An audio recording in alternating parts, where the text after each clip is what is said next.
हामीमध्ये धेरैलाई रक्सीले कलेजोमा असर गर्छ वा जन्डिस गराउँछ भन्ने बारेमा थाहा छ। तर रक्सीले दिमागमा के कस्तो असर गराउँछ भन्ने बारेमा आज हामी कुरा गर्न जाँदैछौँ। र रक्सीलाई सिएनएस डिप्रेसेन्ट क्लासको लागु पदार्थ मानिन्छ र यसले हाम्रो दिमाग र शरीरलाई शिथिल बनाउने काम गर्दछ।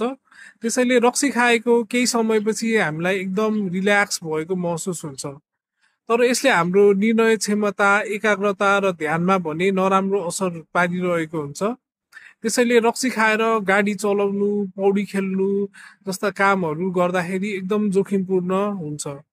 र साथै रक्सीको असर रहन्जेलसम्म दिमागमा नयाँ मेमोरिज वा यादहरू बन्न गाह्रो हुन्छ। यसले गर्दाखेरि रक्सी सेवनपछि भएको घटनाहरू हामीलाई राम्ररी याद नहुन सक्छ र कतिपय अवस्थामा ब्ल्याकआउट हुने सम्भावना पनि हुन्छ। र रक्सी खाइसकेपछि हामीलाई निन्द्रा लागेको महसुस त हुन्छ, तर सुतिसकेपछि त्यो निन्द्राको क्वालिटी भने हुँदैन।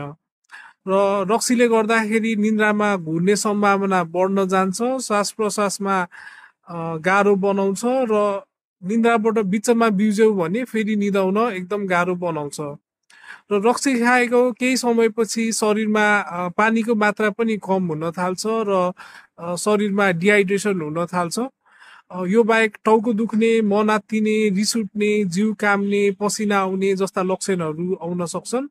र कतिपय गम्भीर अवस्थामा नभएको कुराहरू देख्ने वा सुन्ने, छारे आउने, आफू कहाँ छु र कोसँग छु भनेर थाहा नहुने जस्ता लक्षणहरू पनि देखा पर्न सक्छन्।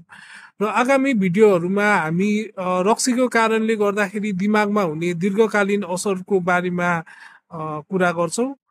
धन्यवाद।